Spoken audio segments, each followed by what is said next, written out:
Dragon Ball Z, a series that requires no introduction. You remember characters like Frieza, Cell, Vegeta, Piccolo, and many more iconic villains, but amongst these villains that were mentioned, I forgot to mention one, or I deliberately left him out.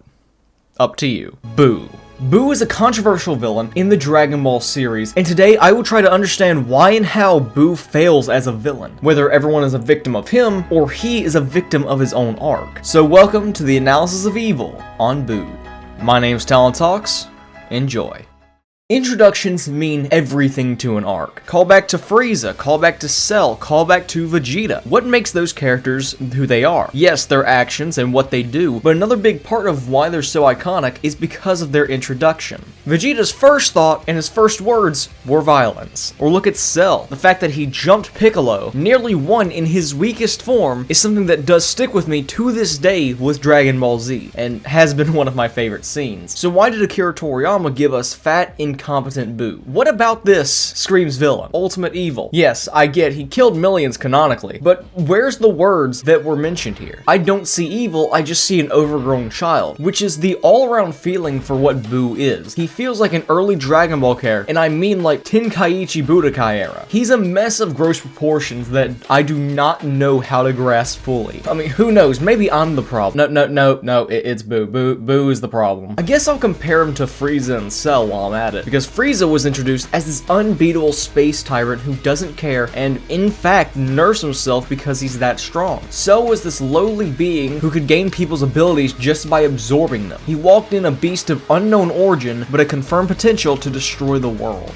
Boo is just nothing like those. He's not evil, he's not smart, he's just a joke that goes on way too long. And that pains me to say. I love Dragon Ball Z. I've watched as many videos on DBZ as possible. I've made my own videos. I've read the manga 3 times and watched the anime in equal amount. So to add again to the Cell comparison and the Frieza comparison, comparing him to Cell and Frieza, what does he do? Truly, nothing.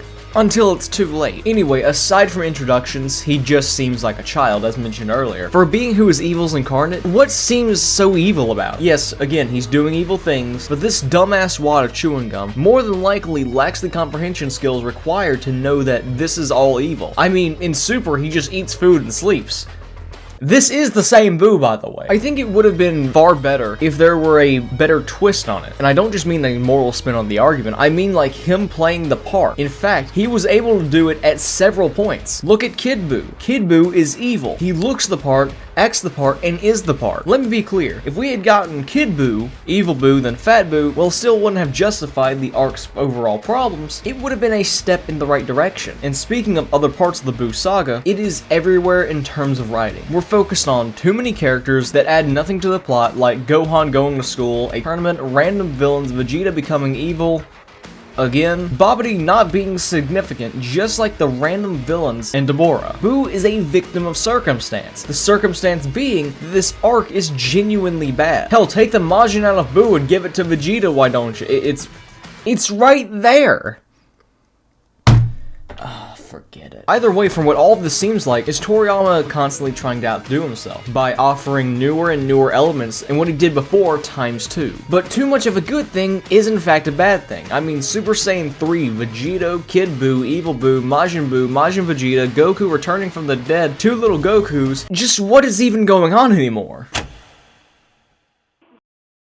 Boo was also a victim of the arc's pacing. It drags out too much of the arc, leaving only a sliver for the end, and just all around, I didn't and can't find myself enjoying it. Not just this, but a vast majority of the arc lacked luster. Don't get me wrong, I loved the tournament. I loved Majin Vegeta. I loved Gohan getting more spotlight. But why do we need more of these B-tier villains, taking all of this light from our main villain? No one had dare take away any of that time from Cell or Frieza. It'd be like taking Broly and only giving him some light when 75% of the movie is already over. And not even just Super Broly. Z Broly had this on Boo as well. Center of attention. Every moment was spent talking about him when he was introduced. He made his mark and kept stomping it into the ground. He was an all-around good villain. As for Boo, tell me, where is any of that? Even back to Frieza and Cell. Look at these 3 and compare them to Boo. Boo was a flanderized and somewhat annoying character with little to no personality. Well, consistent personality. And due to this personality, I think Boo was overplayed and is just overall not too good. I focus more on Boo being annoying rather than evil, simply due to his actions, his introduction, and just the overall point that he is not threatening, which goes back into the hook, which goes back into his introduction. I feel like if Boo's rebirth was amongst the first things to take place in the arc, regardless of focusing on Goku, Gohan, Vegeta, or anyone else, and if it was given more time and attention to simmer in the reader's brains to just be mindless and evil, just think about how much better this arc would have been and how much better it would have been taken. If Boo was brought back to Babidi, listened to him for a bit, then Babidi was betrayed when Boo gained enough power, that would be just simply evil, because true evil doesn't choose sides, and Boo is evil's incarnate. Have that be Kid Boo at the start, and Kid Boo becomes Evil Boo before becoming Fat Boo, and it relates to much of this arc in what I said, but it broke one major rule of writing. If it's not important,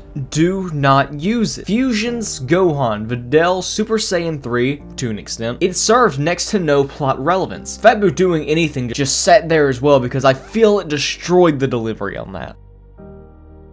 Finally, there was no overarching message here. The fight against Vegeta was built up to this point for people being able to change. The fight against Frieza was showing that some people can't be redeemed, and you must simply let go of your emotions and let them take hold in order to get the preferable ending. The Cell fight was the passing of the torch to make Gohan the world's new protector. But what exactly is going on here with Boo? I have really no idea. I get it though, it's a shonen series. What am I to expect here? Nothing too deep. But something akin to what Frieza and Cell sagas have shown would be just fine. Just something to shake the main cast and show some growth, or no growth, but something that would just feel like it influenced the world of Dragon Ball, much like Frieza, Cell, and Vegeta had in the past. But to even try and guess how to get there, I have no idea. And I want to extend on an earlier point as well. Who was Boo's opponent? Was it Goku, Gohan, or Goten? Because all of them served just as much purpose as the other, and it was very little. Akira Toriyama may have not even known who his main character was. I mean, that is how he would do it. Publish a chapter, receive feedback, write the next chapter accordingly to get those ratings up. And while it did work several times before, I think that this is a big reason as to why it failed. There was no planning or structure. Hell, our main villain isn't even a villain. The guy who came before him was more villainous than him. And that's a major area where Boo fails as a villain. Because much like how a hero is nothing without a villain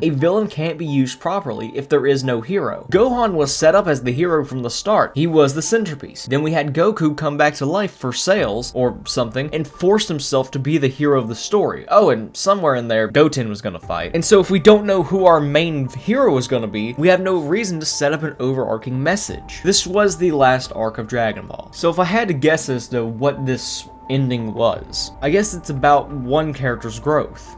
Goku. As in the last arc, he chose Gohan to be the Earth's protector, and he came back because ultimately Gohan couldn't do it. He's not a fighter. He's already mentioned that several times. Where does Gohan, Boo, Oob, Vegeta, Goku, Goten, everyone, what purpose do they serve? What is the overall message of this arc? This arc was never really about the villain. It was all about righting the wrongs and giving the ultimate conclusion to Dragon Ball Z. And it embodied what every earlier arc was about. Everything from the tournament to Vegeta being evil, to Boo acting like Frieza and they've realized they have to kill him. So maybe this was just one more chance to pass the torch and give the ultimate conclusion to what Dragon Ball Z was about. Growth, characters, love, and never giving up. But hey, what do I know? I'm just a guy on the internet, and late Akira Toriyama wrote Dragon Ball Z, so ultimately, what do I know? I do know one thing, that maybe while I don't like this arc, I think Dragon Ball Z overall is still fantastic.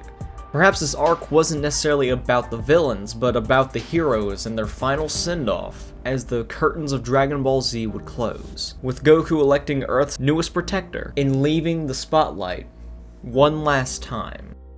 Forever.